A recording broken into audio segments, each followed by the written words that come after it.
Hai guys, selamat datang di channel Alur Cerita Film Detektif Movie.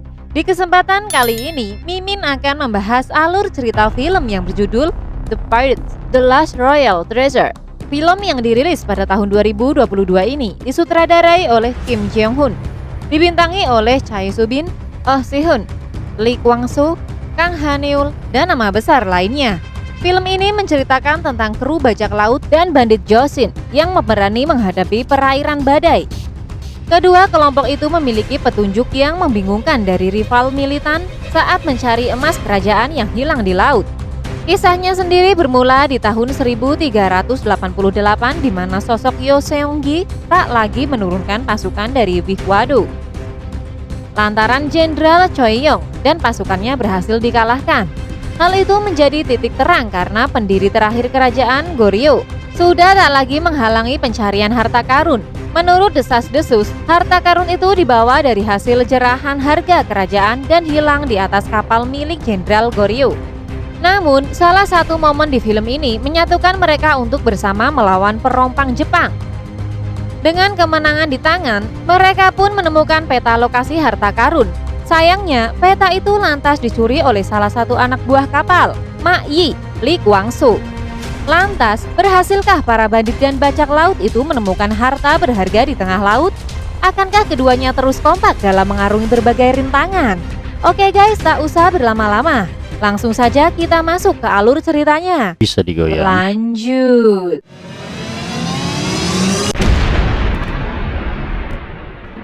Di awal film pada tahun 1388, Seong-ji menarik pasukannya dari Wihwado, di mana Jenderal Cheoyong dan pasukannya berhasil dikalahkan. Dan kini pilar terakhir dinasti Goryeo telah runtuh. Lalu Jenderal Goryeo menjarah harta karun kerajaan dan melarikan diri dengan kapalnya. Dan diperkirakan harta karun tersebut bisa membuat sebuah kerajaan baru karena saking banyaknya harta karun itu. Namun di masa saat ini, kapal Jenderal Goryeo yang berisi emas dari hasil penjarahan itu kini terdengar lagi kabarnya, yang akhirnya kini menjadi misteri dan belum pernah ditemukan. Di sebuah kapal perompak, salah satu ABK melihat ada seorang wanita cantik dan mirip dengan Mimin yang sedang berdiri di hadapannya layaknya seorang bidadari. Namun sayangnya itu hanyalah sebuah hayalan belaka. Hairan adalah seorang kapten wanita yang memimpin nahkoda kapal perompak. Mereka hanya menjarah dan merampok kapal pedagang Jepang yang melewati perairan itu. Hairan adalah kapten wanita yang cerdas, di mana caranya untuk mengelabui musuhnya, ia menjadikan kapal mereka seperti layaknya kapal nelayan biasa untuk berkamuflase. Setelah sekian lama menunggu, akhirnya mereka melihat kapal Jepang yang melintas, yang auto membuat mereka mengejar kapal tersebut. Para awak kapal Jepang pun terkecoh dengan kapal yang dipimpin oleh Hairan dan menganggap itu hanyalah kapal nelayan biasa. Setelah kapal mereka mendekat, kubu dari perampok pun mulai menjarah kapal Jepang. Saking semangatnya Wuji, sampai-sampai ia tidak membawa pedangnya di tengah-tengah kerumunan ABK kapal Jepang. Beruntung dia adalah mantan seorang petarung tangguh di Goryeo. Terlihat dari mentalnya yang walaupun ia sendiri melawan para ABK Jepang, tapi masih bisa menahan serangan para ABK Jepang. Banyak tentara Jepang yang mengkeroyoknya, namun Muchi bisa mengalahkan mereka semuanya dan juga menyekap beberapa ABK Jepang. Setelah itu, mereka menggeledah kapal orang-orang Jepang itu. Namun ternyata itu bukanlah kapal dagang, karena tidak ditemukan adanya barang berharga maupun makanan di kapal tersebut. Namun salah satu anak kecil dari Jepang yang memberitahukan bahwa mereka sebenarnya sedang mencari harta karun.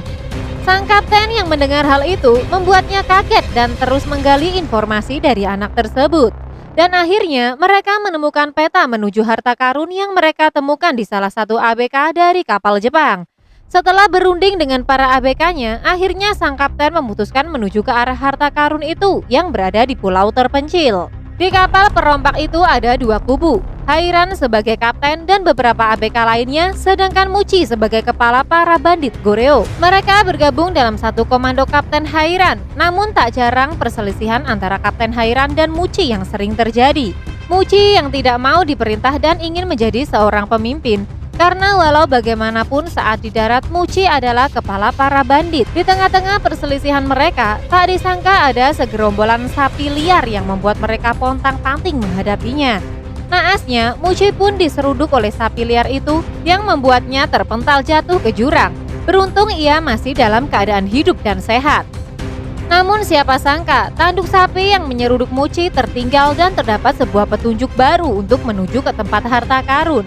Di lain sisi, para pasukan pemberontak juga sedang mempersiapkan pasukannya untuk memburu harta karun kerajaan Goryeo terdahulu yang hilang di Laut Lepas. Di malam hari saat mereka sedang makan malam, gading sapi itu tidak lagi di tangan Muci dan ternyata Muci dikhianati oleh kawannya yang bernama Maki yang auto membuat sang kapten marah dan menghajar Muci. Keesokan harinya, ternyata Mak Yi menjual gading tersebut ke salah satu pejabat negara. Beruntung Muci yang mengetahuinya, ia mencoba merebut kembali gading tersebut dari Mak Yi. Di sana mereka juga bertemu dengan seorang wanita yang bernama Haipem. Wanita itu mengaku salah satu putri terakhir dari kerajaan Goryeo, dan kini ia pun menjadi tawanan yang dibawa oleh Kapten Hairan. Mereka bingung dengan isi peta tersebut karena banyak yang harus mereka artikan dari peta itu. Mereka pun harus mencari petunjuk lainnya untuk mengartikan isi dari peta itu dan menuju ke arah tempat di mana harta karun itu berada. Tak lama mereka melanjutkan perjalanan. Namun tidak semuanya berangkat ke sana, melainkan hanya sebagian orang yang pergi ke tempat itu. Di lain sisi, para pasukan pemberontak juga sedang menuju ke arah di mana harta karun itu berada. Sementara Hairan, Muci dan kawan-kawan harus menyelam untuk sampai ke tempat tujuan. Saat menyelam mereka pun harus berjuang lebih keras karena lautan itu terkenal dengan arus bawah lautnya yang kuat. Terbukti saat mereka mencoba berenang, mereka tertarik oleh arus air yang deras. Bahkan Muci yang terlihat tangguh pun sempat kehabisan oksigen. Beruntung ia diselamatkan oleh sang kapten dengan membuatkan napas bantuan untuk Muci. Dan ternyata itu hanyalah sabotase dari Muci agar ia bisa mencium bibir dari sang kapten. Tak lama kemudian, mereka pun menemukan beberapa peti yang berisi perak. Dan hal itu membuat Muci kecewa karena tidak sesuai dengan yang ia harapkan. Namun mereka belum menyerah karena sebuah hal yang tidak mungkin jika harta karun peninggalan kerajaan Goryeo hanya berisi perak. Tak lama Muci pun melihat sebuah bendera militer kerajaan Goryeo. Namun tiba-tiba mereka mendengar sebuah ledakan yang membuat mereka kaget dan waspada. Ternyata ledakan itu berasal dari para pasukan pemberontak yang kini telah sampai di sana.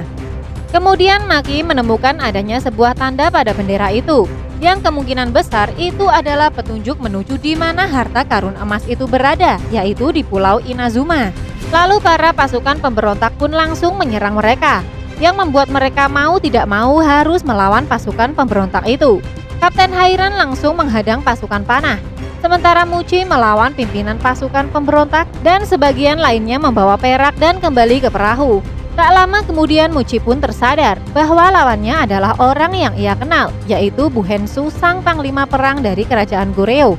Di mana kala itu Bu Hensu sendiri telah berkhianat kepada kerajaan Goryeo dan melawan Muci.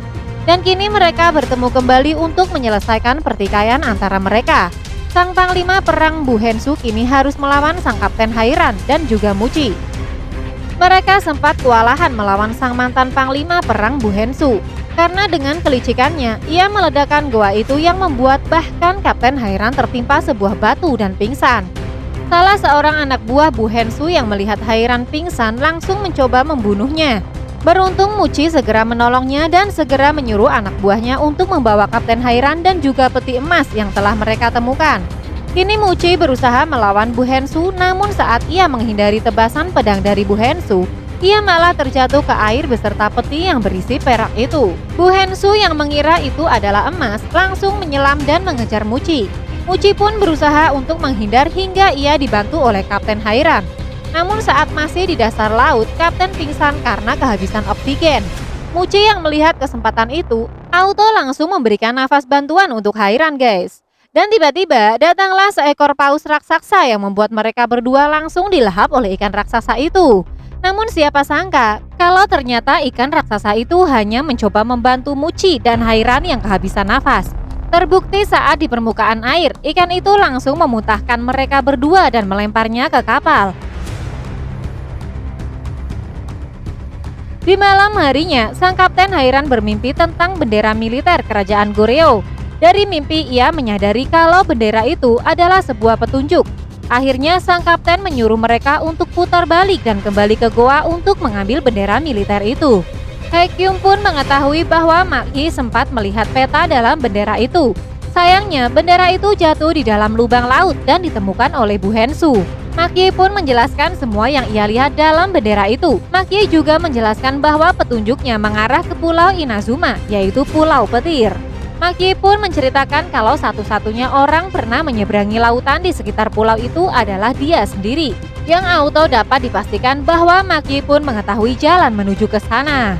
Sementara Bu Hensu yang juga telah mengetahuinya, ia bersama prajurit andalannya sedang menuju ke sana sembari mempersiapkan senjata mereka. Saat itu Maki sempat tidak mau memberitahu rute menuju ke Pulau Inazuma. Maki pun terus memperingati mereka karena pulau itu sangat mematikan. Namun Kapten Hairan tidak peduli yang juga didukung oleh perompak lainnya. Lalu Maki pun bersedia memberitahu arah menuju ke sana dengan syarat dirinya harus dijadikan kapten. Yang akhirnya permintaannya itu dikabulkan oleh semua perompak termasuk sang Kapten Haira. Sementara Maki menjadi kapten, kini Hairan menjadi tukang potong ikan dan juga Muci. Maki pun mulai bertingkah karena merasa berkuasa dengan jabatan kapten walaupun hanya sementara. Ia pun memaki semua perompak dengan gayanya. Keesokan harinya, mereka sudah berada di pinggir laut api di mana laut itu sangat panas dan mendidih. Di depan mereka juga mulai muncul kabut juga kilatan petir yang siap menyambar segala sesuatu yang ada di bawahnya. Maki yang mengetahui Pulau Inazuma, ia tidak mengizinkan siapapun untuk menggulung layar. Mereka akan terus melaju dan menembus badai petir. Saat itu petir dan badai besar terus menyerang kapal mereka. Dan benar saja, cuma Maki yang bisa memegang dan kemudian untuk menuntun mereka ke Inazuma. Namun soal perang, Maki tidak bisa menyiasatinya karena kini di belakang kapal mereka disusul oleh kapal Bu Hensu yang artinya mereka harus kembali bertempur melawan Bu Hensu dan para anak-anak buahnya. Kemudian Hairan turun tangan untuk mengendalikan kemudi karena kapal terus terombang-ambing dan menjatuhkan Haekyung dan juga Maki. Dan beruntung mereka masih berhasil selamat. Dari semua kejadian yang mereka alami, kini terbitlah terang karena mereka semua berhasil keluar dari badai itu. Lalu dari balik kabut terlihat sebuah pulau mengapung di hadapan mereka. Dari situ mereka menaiki skoci untuk menjamah pulau itu. Di lain sisi, Bu Hensu beserta anak buahnya juga tiba di bagian lain dari Pulau Petir. Mereka akan menjelajah hutan masuk lebih dalam sama seperti yang dilakukan oleh para perompak. Dan kali ini Muci berinisiatif untuk mendatangi juga menaiki bukit itu karena ia melihat ada yang janggal dari tragedi alam tersebut. Dan rupa-rupanya ada sebuah desa hangus yang tidak berpenghuni. Di tengah desa itu ada 12 buah tombak dengan kepala-kepala yang digantung di atasnya bertuliskan pengkhianat. Tak lama kemudian Bu Hensu bersama anak buahnya juga sudah tiba di sana guys. Bu Hensu pun tahu kalau mereka adalah 12 kepala pendiri Jason para penghina Goreo. Kemudian saat akan mencabut tombak itu, mereka ada yang tersambar petir dan ada juga yang terkena jebakan. Sebetulnya mereka tidak perlu mencabut semua tombak karena ada satu tombak yang menjadi kunci untuk menghindari semua petir juga jebakan yang sudah disiapkan. Sementara di pinggiran pulau, perompak yang dendam dengan Maki terus mengejar dan mencarinya. Tanpa disengaja saat Maki sedang bersembunyi, ia dikagetkan dengan kedatangan seekor pinguin yang membawa emas batangan di mulutnya. Yang akhirnya pinguin tersebut justru menjadi maskot untuk mereka. Di sela-sela kegembiraan mereka dengan pinguin itu, mereka dikagetkan dengan kapal mereka yang sedang diserang oleh Bu Hensu. Mereka sempat pasrah dengan keadaan karena kapal mereka tidak lagi bisa bergerak. Akhirnya sang Kapten Hairan meminta kesediaan mereka untuk bertarung bersama. Sebagai kapten yang diakui, ia berjanji tidak akan membiarkan siapapun mati di hadapannya. Hairan dan Muci pun membuat suatu rencana, di mana para bandit akan pergi menuju ke Bukit Petir membantu Muci. Sementara para perompak akan pergi untuk mengamankan kapal di bawah komando sang kapten. Sedangkan Maki bersama Pinguin pergi mencari semua emas itu. Dan kini pertarungan pun tak terbendung di dua tempat yang berbeda guys. Bu Hensu pun kaget saat melihat kotak yang mereka angkat hanya berisi pecahan batu dan bukannya emas melainkan topeng naga. Muci yang mengetahui bahwa topeng itu ada kaitannya dengan letak harta karun, ia langsung berlari untuk mengambilnya dari Bu Hensu. Kemudian Muci memprovokasi Bu Hensu untuk menantangnya kembali. Namun akibat dari pertarungan mereka membuat topeng itu jatuh ke lautan. Beruntung Maki yang melihatnya langsung mengambil topeng itu. Di sana Maki melihat sebuah goa yang mirip dengan bentuk topeng naga itu. Sementara kini kapal mereka telah tenggelam sampai dasar laut. Bahkan hal itu memicu ledakan besar sampai ke permukaan. Beruntung Hairan berhasil menyelamatkan krunya yang tersisa. Lalu dari atas Skoci Hanggung mulai menembaki para prajurit yang ada di atas kapal mereka. Melihat itu, Hairan auto ikut bertarung melawan mereka. Sementara Maki mengikuti arus ombak untuk masuk ke goa dan menemukan sebuah kapal di dalamnya. Kapal yang dipenuhi para penguin ini juga dipenuhi oleh puluhan kotak emas.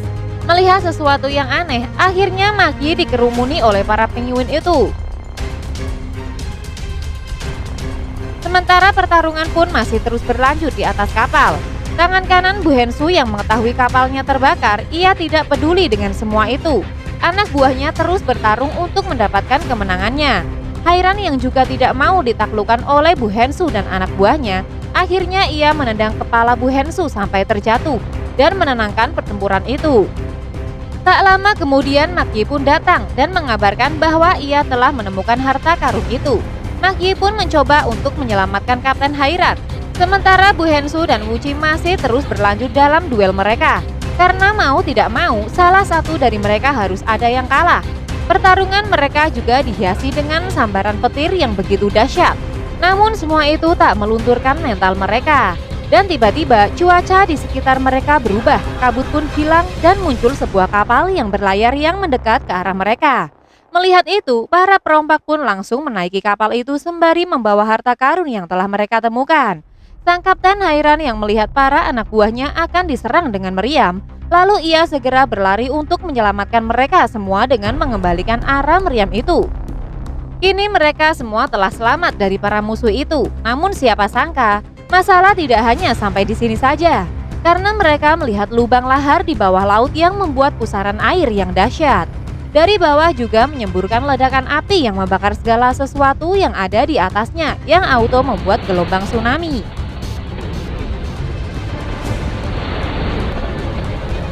Kemudian sang kapten segera mengemudikan kapal itu untuk melewati gelombang besar itu.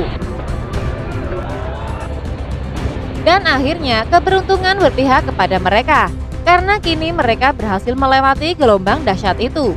Sementara Muci sendiri yang masih ada di Bukit Petir, ia juga ikut merasakan gembira saat melihat sang Kapten Hairan berhasil menaklukkan gelombang tsunami. Mereka berdua terus melanjutkan pertempuran hingga Muci harus tertusuk pedang dari Bu Hensu. Lalu temannya membantunya dengan melemparkan pedang ke atas yang membuat petir bersiap menyerang pedang itu. Muci pun langsung menendang Bu Hensu yang membuatnya tertusuk pedang itu dan juga sengatan petir yang menyambar bersama pedang itu. Hal itu membuat Bu Hensu tumbang dengan tubuhnya yang hangus. Setelah itu mereka turun dari bukit dan bertemu lagi dengan para perompak pimpinan sang Kapten Hairan. Mereka sangat gembira dengan hasil akhir perjuangan mereka. Tiba-tiba Han Gu turun dari kapal dengan berenang dan segera mendatangi Haigung yang juga selamat dari ledakan. Kemudian sang Kapten Hairan kembali berlayar bersama Muci dan para bandit. Tak hanya itu, Hairan pun memberikan first kiss-nya untuk Muci. Itulah alur cerita film The Pirate, The Last Royal Treasure yang dirilis tahun 2022 guys. Jangan lupa guys, dukung kita dengan cara klik tombol like and subscribe, lalu share video ini ke semua akun media sosial kalian, supaya channel ini semakin berkualitas dalam menghibur kalian. Dan jangan lupa nyalakan tombol lonceng ya, supaya kalian bisa jadi penonton pertama dari tayangan channel ini guys. Salam.